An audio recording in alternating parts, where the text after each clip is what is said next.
The general returned from his campaign, and he brought back a pregnant woman.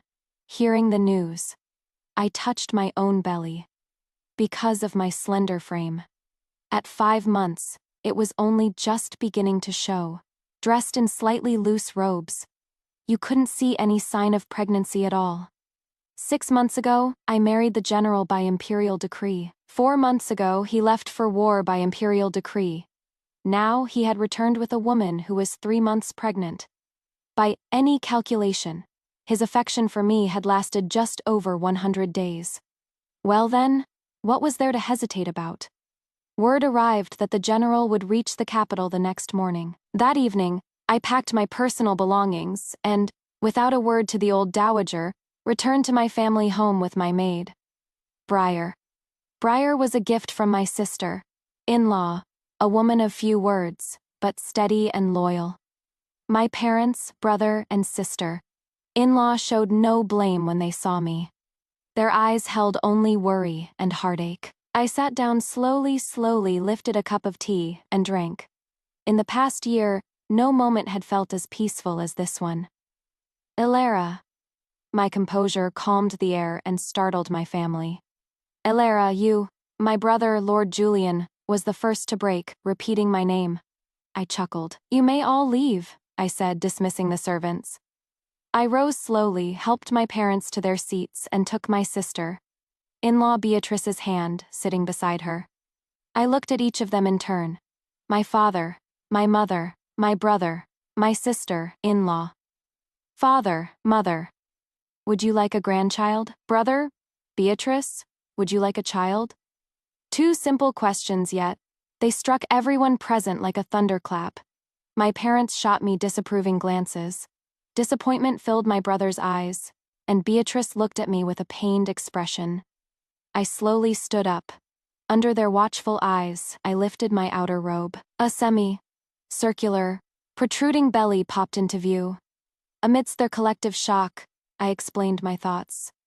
Not long after the general had left for the campaign, I discovered I was pregnant, but I kept it quiet. My sister, in-law, Beatrice, was the daughter of a military commander. She had grown up stationed at the border with her father, participating in dozens of battles, large and small.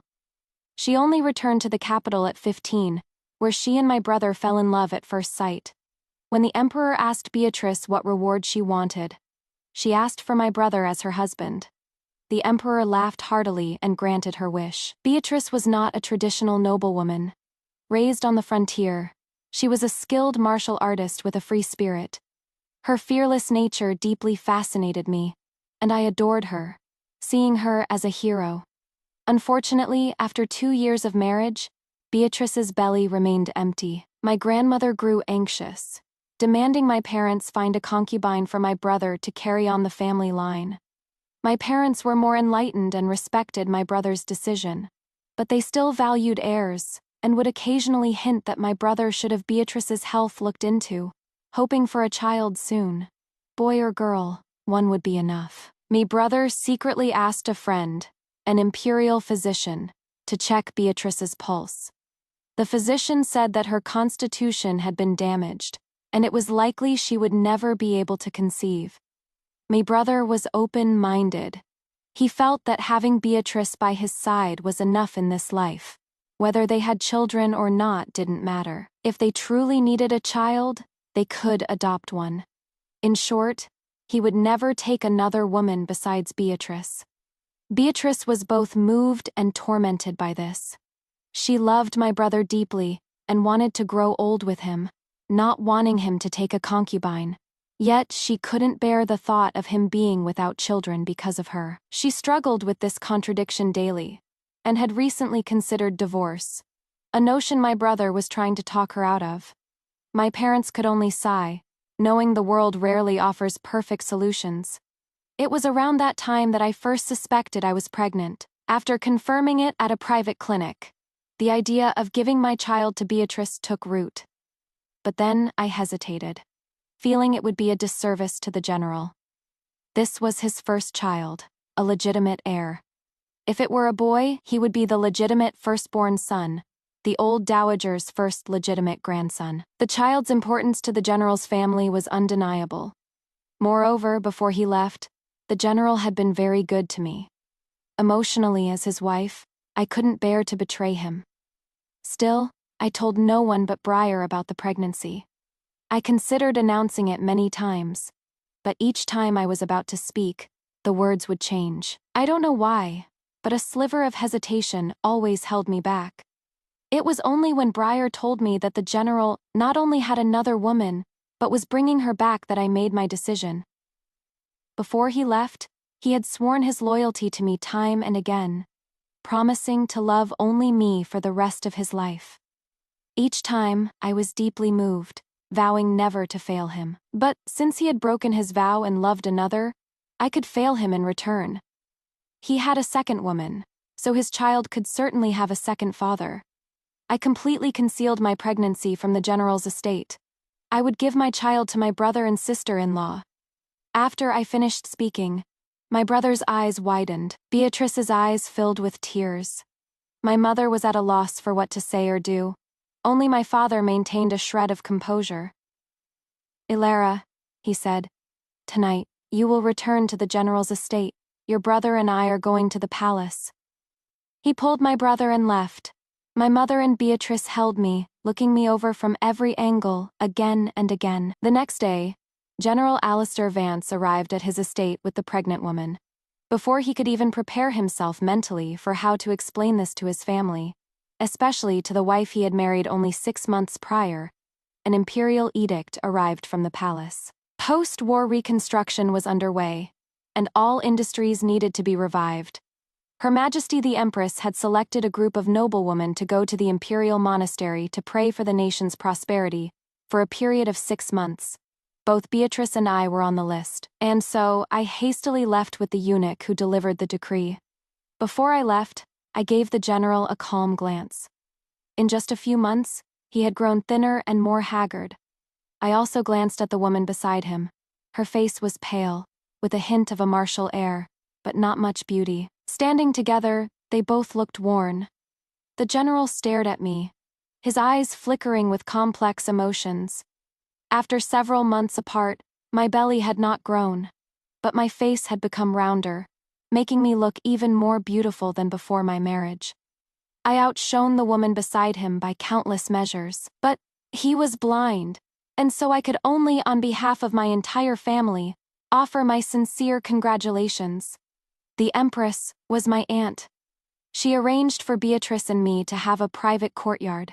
Our daily task was to copy Buddhist scriptures. There were about a dozen noblewomen on the trip, each with a different duty: chanting, copying, meditating, praying.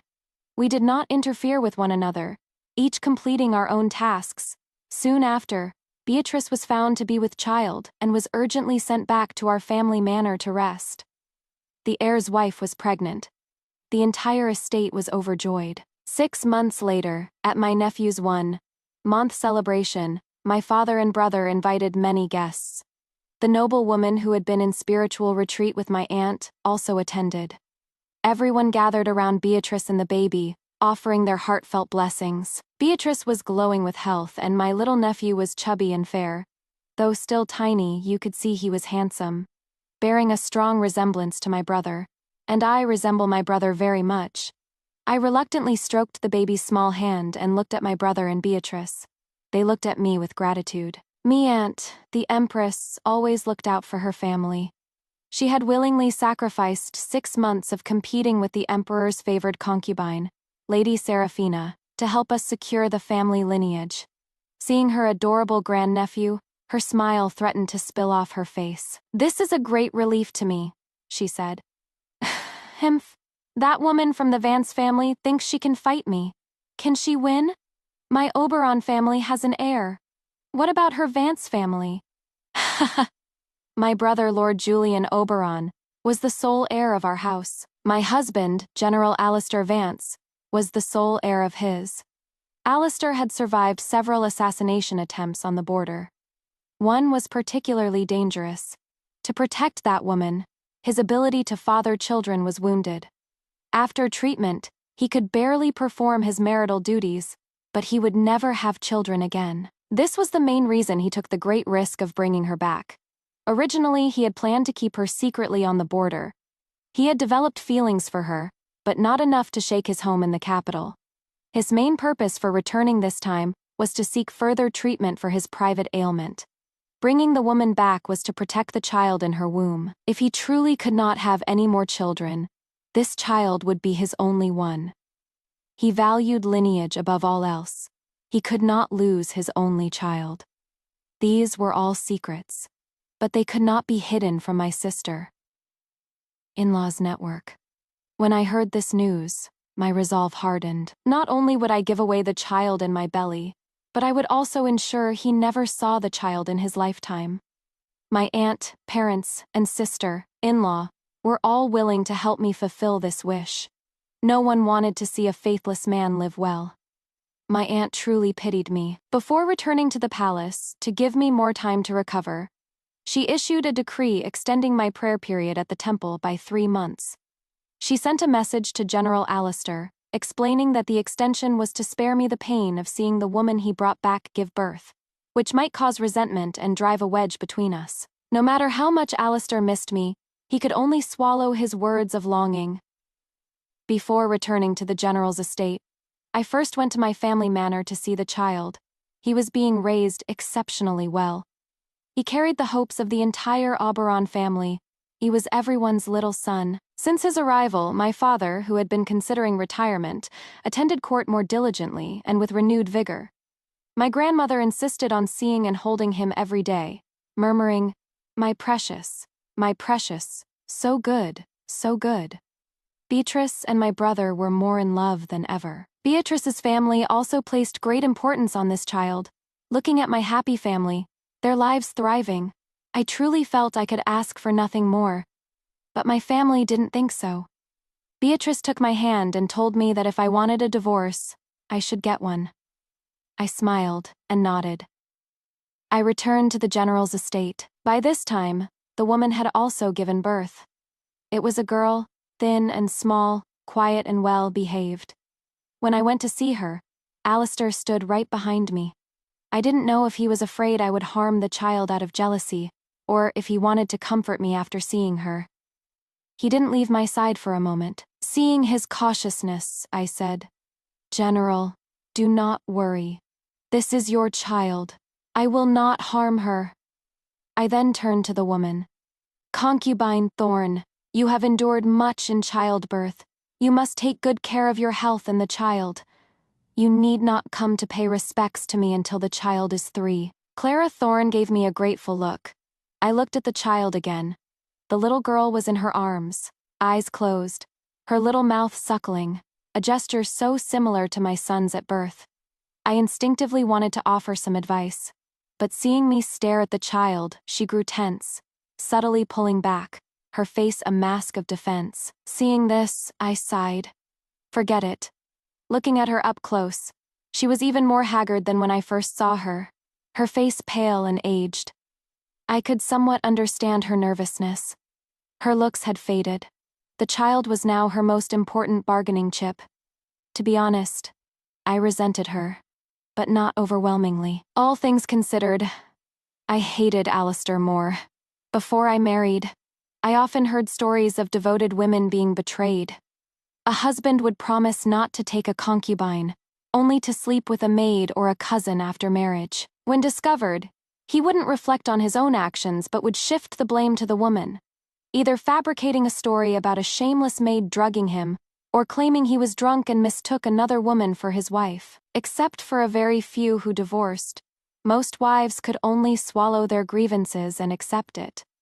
My mother once asked me, "Elara, if your husband did such a thing, what would you do?" "I'd kill them both," I said. My mother quickly replied, "We can't do that. They deserve to die, but it is not worth sacrificing yourself. Elara, remember, there are always other ways to vent your anger." Yes, one must always find a way to vent. According to my sources, Clara Thorne was also from a good family. Her father was an official in charge of a city's defense. She had practiced martial arts since childhood. After Alistair arrived, She volunteered to join the army, fighting alongside him. They saved each other's lives and developed feelings, inevitably falling into each other's arms. I didn't know how to judge it. Not being in that situation, it was difficult for me to understand such emotions. I couldn't understand either of them. Clara, from an official's family, would naturally have been well brought up. How could she knowingly approach a general who already had a wife? And the general, a man of such great reputation, knowing his wife was waiting faithfully at home, still broke his vows and responded to another woman's affection. It was as if their intelligence had been drained. Perhaps in the face of life and death, people change. The feelings born from such circumstances were different from the affection Alistair and I had cultivated in daily life. Otherwise, why the betrayal? But then I thought of my brother and Beatrice, whose love born from daily life was so strong. My heart ached with unfairness. If I hadn't secretly sent away Alistair's only son, I think I would have hated him to death. But after giving the child to my sister-in-law, watching him remain in the dark, struggling to have a son, I found I no longer cared for a general who valued lineage more than life itself. It was hard to say which of us had betrayed the other more. Lady Seraphina, the emperor's favored concubine and Alistair's aunt, found the best imperial physicians to secretly treat him. I heard the results were not good. He needed to build up his strength for a long time just to manage a single encounter.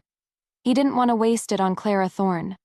Several times he came to me, his face tense, only to be turned away. I would say, "General, don't waste your efforts on me. I cannot guarantee I can conceive. Concubine Thorne has proven she can. The opportunity is precious. You should save it for her. Don't waste it." Alistair would be shamed, enraged, and unwilling to accept it. "Alara," he'd say, "I know you are angry with me for failing you, but you can't hold on to it forever. You must also consider your duties as a wife. Since you are my lawfully wedded wife, you have an obligation to bear my children." I would just smile. "General, if we are to speak of reason, please forgive my slowness. For there are two things I do not understand. Please enlighten me. First, a gentleman's promise is worth 1,000 pieces of gold. You promised to love only me, and I believed you without a doubt. Yet, a mere 3 months after our marriage, you engaged in an illicit affair with concubine Thorne. What reason is there in that? Second, the main wife has yet to bear a child, yet a concubine is already pregnant. And what reason is there in that?" Hearing this, Alistair's face would turn purple with rage, but he couldn't utter a single word in response. Knowing he was in the wrong and could do nothing to me, he could only grit his teeth and leave. He wouldn't go to Clara Thorne either. Briar told me that the general often stood outside my courtyard late at night, gazing in. She said that since his return he hadn't spent a single night in concubine Thorne's courtyard. She said this was the general showing his resolve, that he cherished me and would never fail me again. I said nothing. Whether he did or didn't, what did it matter? Was the issue between us just about Clara Thorne? Speaking of Clara, she was, after all, from an official's family and valued her dignity. If I didn't summon her, she never came to my courtyard. Rumors began to spread that the general's household was in turmoil, that the main wife was jealous and couldn't tolerate the concubine who had borne a child. The rumors weren't widespread, but they were enough to draw out the old dowager, who had devoted herself to Buddhism. Since I had married into the family, the old dowager had treated me reasonably well. Though she rarely left her prayer hall, nothing in the estate escaped her notice. She brought Alistair and Clara to me for a reconciliation. Whatever she said, I listened with my head bowed, until she said, "Concubine Thorne is also from an official family, not comparable to an ordinary girl. You should treat her like your own sister. Only when the wife and concubine are in harmony can the household be at peace, and your husband can focus on his career." I couldn't accept that. I lifted my head and stared at the sky. The old dowager's face immediately soured. "Alara," she said, "do you disagree?" In response to the dowager, I said, "I do indeed disagree with what you just said. You say that an ordinary girl cannot compare to concubine Thorne. Is that truly so?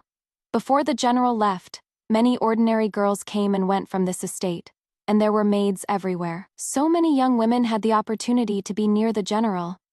But did you see any of them climb into his bed?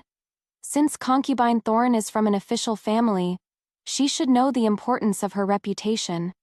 Yet, she disregarded not only her own name, but also the deep affection between the general and his new wife, and his public promise not to take a concubine. She engaged in a secret affair with him, causing a rift between husband and wife and damaging the general's reputation.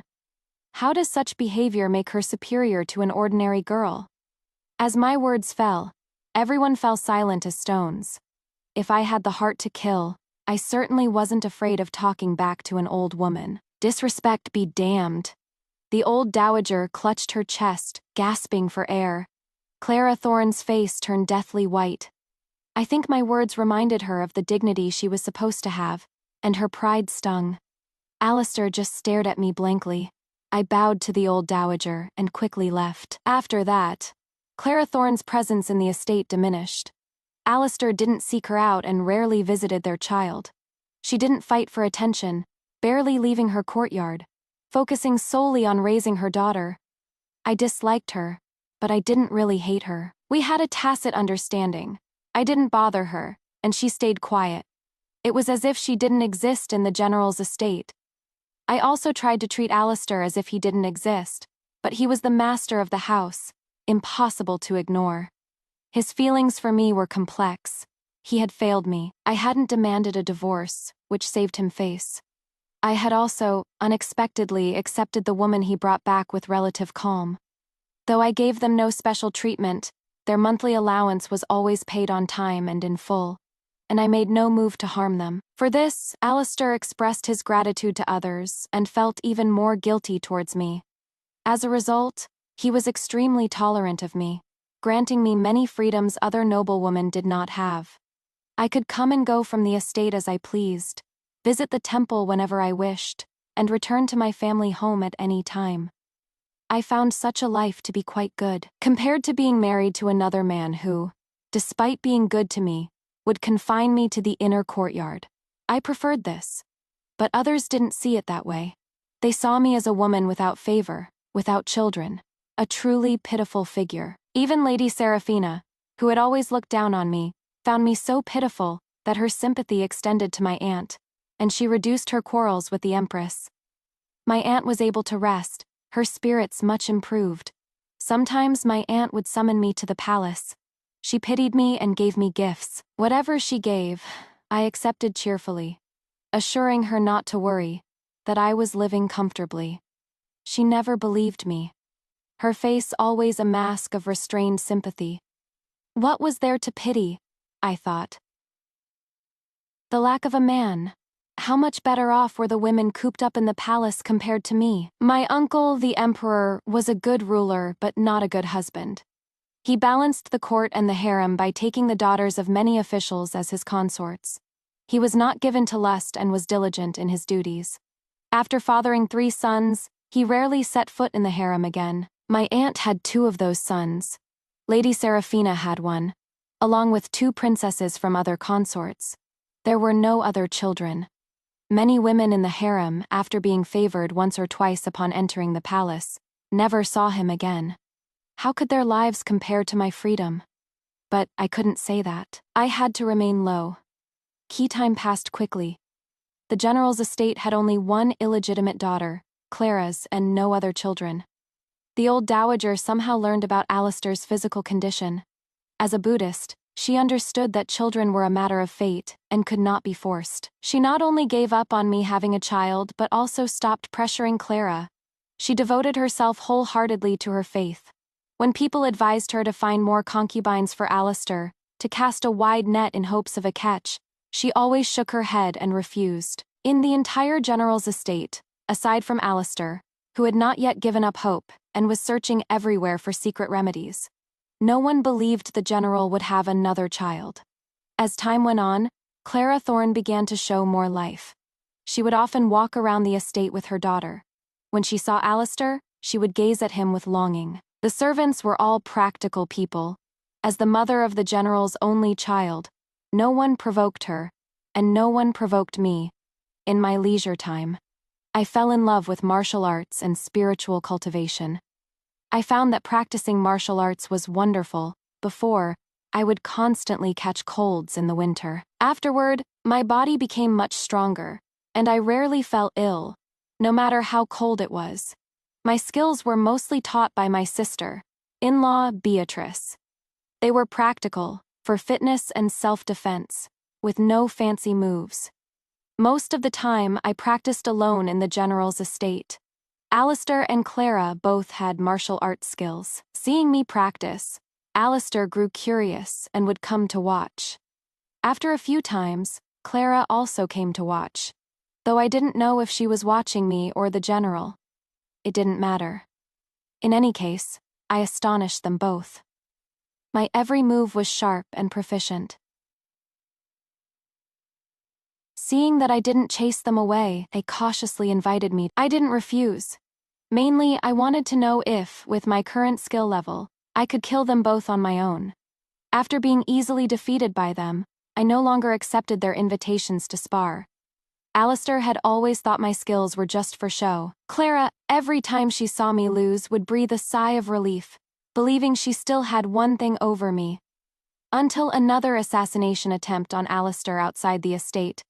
I dodged attacks with ease, found my openings, and through a mix of feints and real strikes, saved Alistair several times. He was astounded. Clara, fighting alongside him, her face darkened. The one area where she thought she surpassed me had been eclipsed. Seeing her look of utter inferiority, I sincerely comforted her. As long as you are the birth mother of Iris, no one in this estate can shake your position in the general's heart. The despair in her eyes deepened. No matter how she was criticized for her behavior, she was still from an official's family and had her pride. If she had nothing of her own to attract the general, and had to rely on her child for security, like other out-of-favor women in the rear courtyards, it was a devastating blow to her. However, the reality she faced was even crueler than she imagined. Even when she tried to use her child to gain favor, Alistair wouldn't look at her. His gaze was fiery, and the moment he saw me, his eyes were filled with nothing but me. Clara Thorne aged even faster. Alistair's only daughter, Iris, grew up, as did my nephew Leo sometimes. Beatrice would bring Leo to the general's estate to visit me. Beatrice was wonderful, always encouraging Leo to spend time with me. Our bond as aunt and nephew was incredibly deep. Every time Leo came, Alistair would watch him with a doting expression. He was very good to Leo.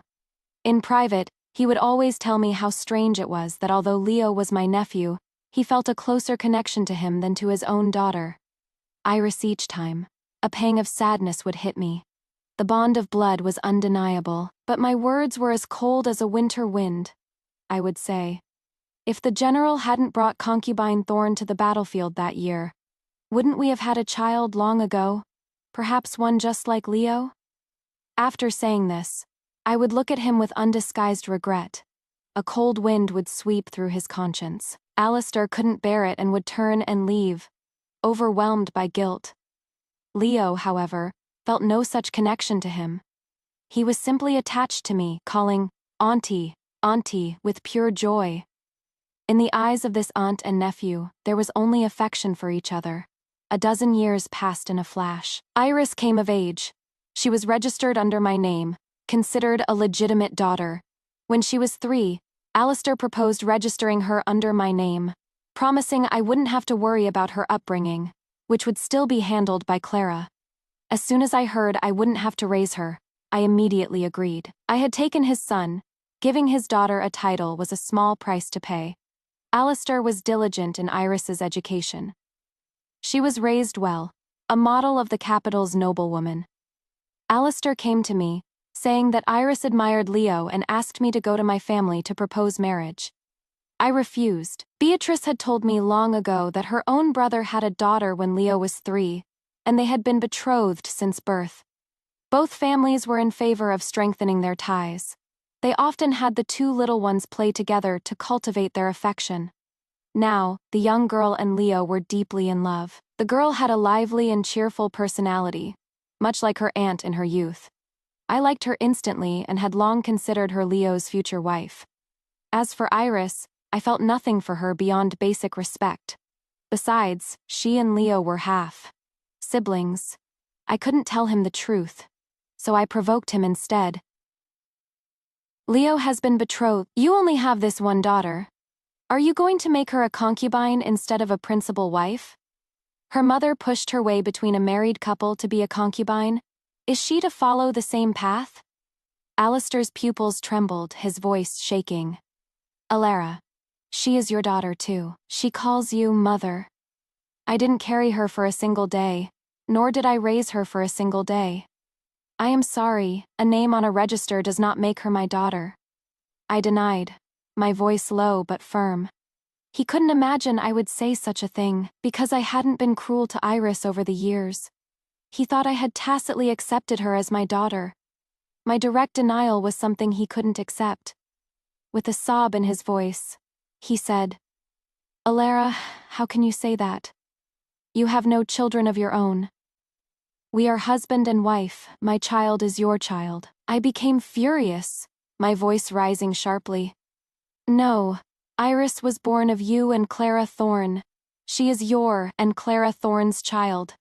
I agreed to have her registered under my name, but that doesn't mean I see her as my daughter.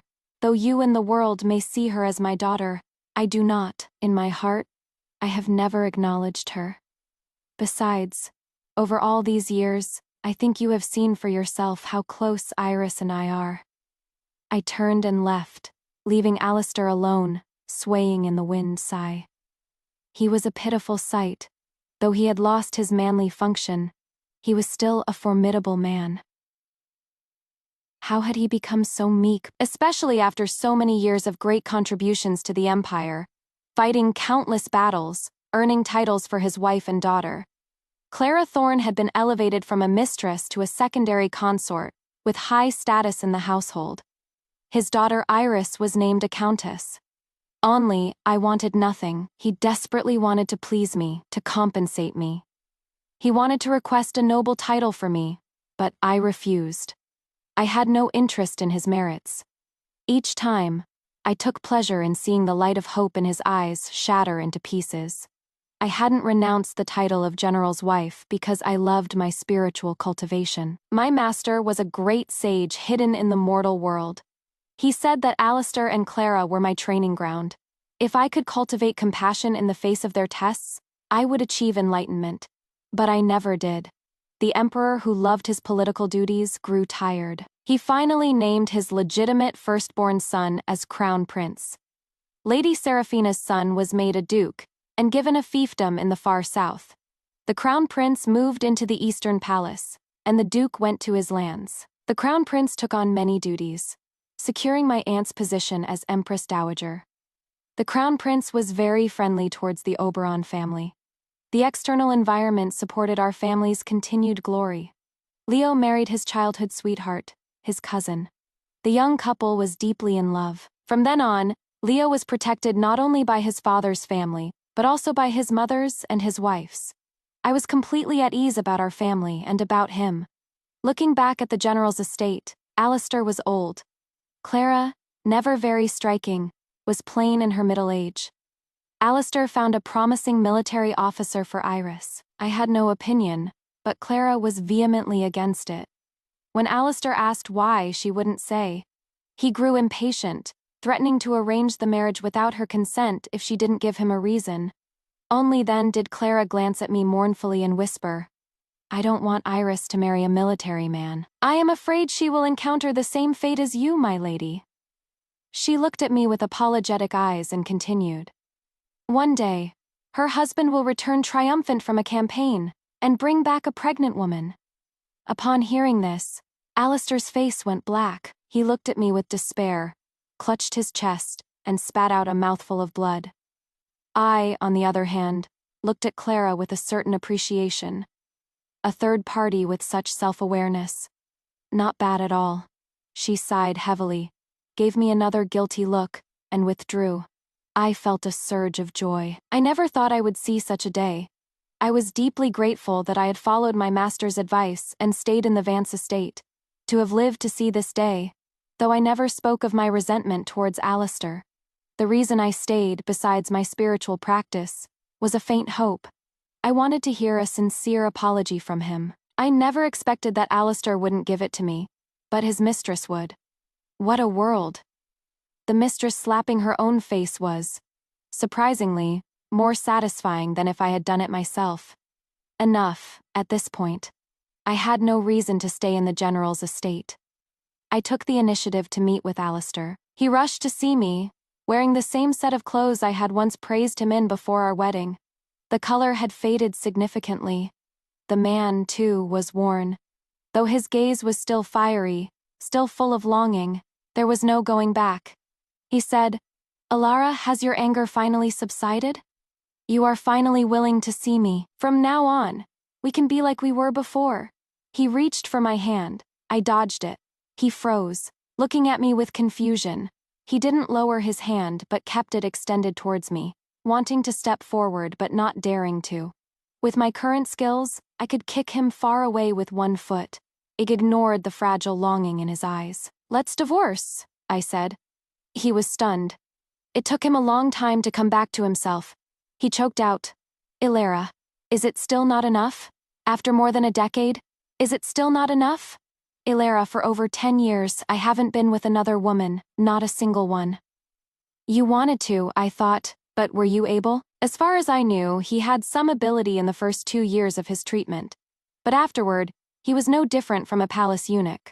That was why the old dowager had completely given up the idea of getting him another concubine and had doted on Iris instead, which was how she became the nominal legitimate daughter of the estate. He didn't answer me directly, just kept rambling, repeating that he couldn't live without me. "Ilara, let's not divorce. Let's just live like this. You can ignore me like before, and I'll keep trying to earn your forgiveness. Let's just live like this for the rest of our lives," I said. Live like this for the rest of our lives. How dare you even think that? You had a child with another woman, and that child has grown up. Iris is old enough to be married. But what about me? How much longer will you hold me back? For over a decade, I have suffered for so many years. Can't you see that?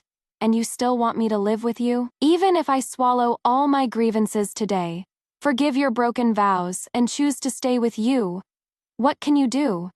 Can you give me a child this year? If not this year, then next year. If not next year, then the year after. Do I not deserve to have my own child in this lifetime? Alistair completely broke down. He squatted on the ground and sobbed. Yelling was exhausting. After shouting at him, I paid him no more mind. I returned to my courtyard and drank 2 large bowls of mung bean porridge. I said to Briar, "That was exhausting, but this time, we are truly free." Briar looked at me, her eyes and brows crinkling with a smile. The next day, Alistair presented me with the divorce papers. He said I could take my dowry, and in addition, I could take whatever I wanted from the General's estate. Briar was ecstatic, joyfully packing our things. "My lady," she said, "let's take this, and that too." "Fine. Fine," I said.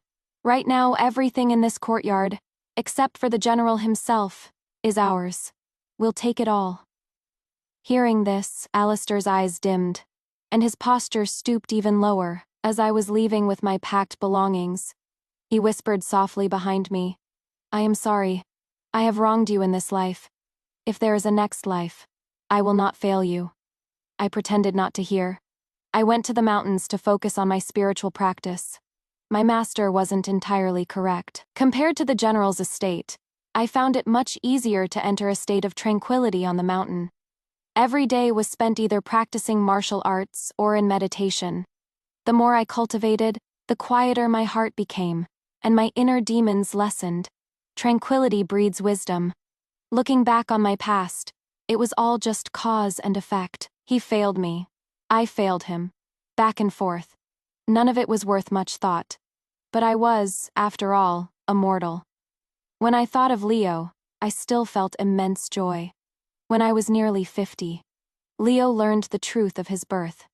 He came to see me with his wife and children. Leo had not only inherited the title of Marquess, but had also become a trusted confidant of the new emperor, wielding great power. but he was a good official. A child raised in the Oberon household had a guaranteed moral character. His service was a blessing to the empire and its people. In matters of love, Leo was also good. He resembled my brother, and his heart was like my brother's, deeply loving and devoted. In this world, he was a model official and a model husband. He was excellent in every way. Stature, appearance, character, family background, and talent were all top tier. For years, he was coveted by the daughters of countless families. But like my brother, he had no maids in his bed. No concubines. No mistresses. No other woman besides his wife. Leo's wife was also a good woman, and especially healthy and fertile. She gave birth to 5 children, 2 boys and 3 girls, all of them handsome and promising. Only the youngest son was a source of some concern, not because he was of poor character or lacked ability, but because this youngest son, Arthur, was a throwback. He bore a striking resemblance to Alistair, whom he had never met, not only in appearance but also in personality. The other 4 children loved literature, but he loved martial arts, constantly brandishing swords and spears. Watching the energetic Arthur, I reminded Leo to guard the truth. Well, not to disappoint the family or plunge them into crisis. He nodded. I understand, Mother. Tears instantly filled my eyes. Heaven was not without its ironies. It stirred confusion in Alistair. Iris, following her birth, Mother Clara's wish, eventually married a civil official as his principal wife. The official treated her very well, even during her pregnancy when she couldn't serve him. He didn't take a concubine. Unfortunately, she died during a difficult childbirth. The daughter she bore, born breathless, her cries faint, also passed away within an hour. Clara, having lost her daughter and granddaughter in quick succession, couldn't bear the blow and followed them within a month. Having lost his only daughter, Alistair, now in his twilight years, nearly went mad. Old, without a wife, without a son. He could find no reason to live. He spent his days either in a state of madness or drowning in alcohol. Until a colleague mentioned offhandedly, "General Vance, isn't it strange? You have no blood relation to the Grand Secretary, Lord Oberon. Yet his youngest son looks nothing like him but is the spitting image of you. Seeing that boy is like seeing you in your youth." Those words struck Alistair like lightning. A moment of clarity. He saw a straw of hope. Without a moment's delay, he galloped to the training grounds. Seeing Arthur on the training grounds, he nearly fell from his horse. The dashing, heroic Arthur was his exact copy. His heart pounded wildly. After all, he was a general. When lucid, his mind was sharp. He began to re-examine the past, and all the suspicious points emerged. For instance, when he had just returned from a victorious campaign, a man of great merit, the royal family should have rewarded him. Why would they arrange for his wife, separated from him for so long, to go on a spiritual retreat? And how could it be such a coincidence that my sister-in-law, Beatrice, also went? After that, Beatrice gave birth to Leo. Was Leo born to Beatrice or to me, for instance? Leo was incredibly attached to me. He had thought it was just deep affection between aunt and nephew, but recalling my attitude towards Leo, it was clearly that of a mother towards her child. For instance, he always felt a sense of kinship with Leo.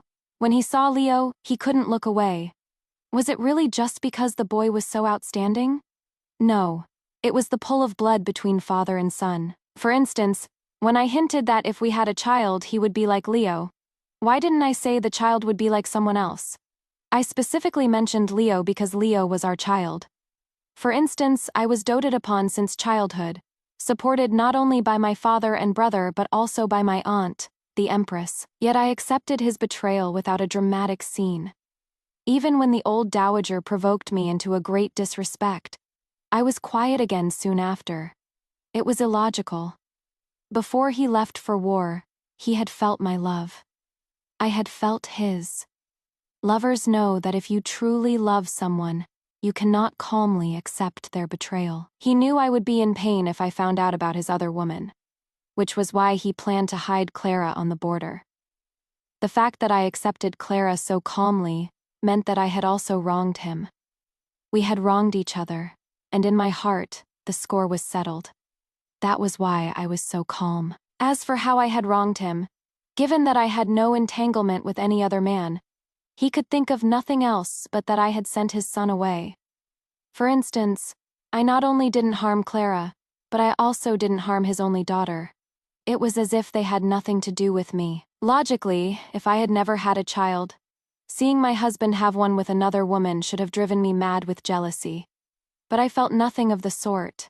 That was because I had a better child, and I looked down on his and the concubine's offspring. With a better spiritual anchor, I not only looked down on his illegitimate daughter, but I also looked down on him.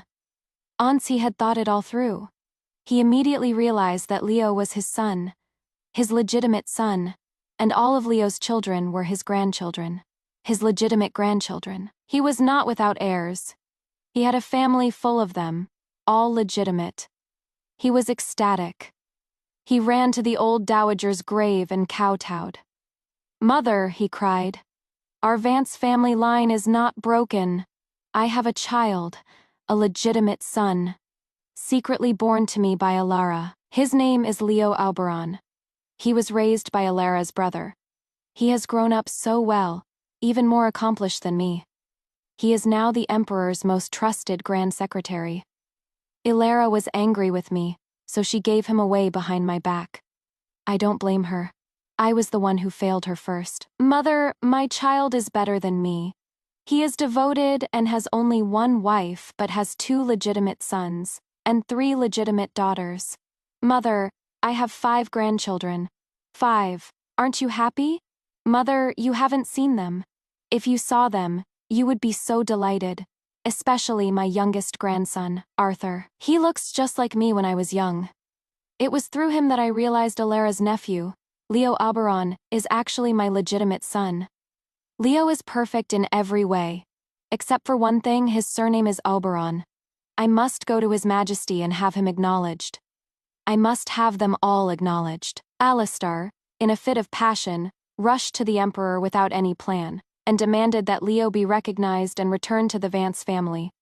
The current Emperor was not the former one, who might have been lenient with his rashness out of respect for his past merits.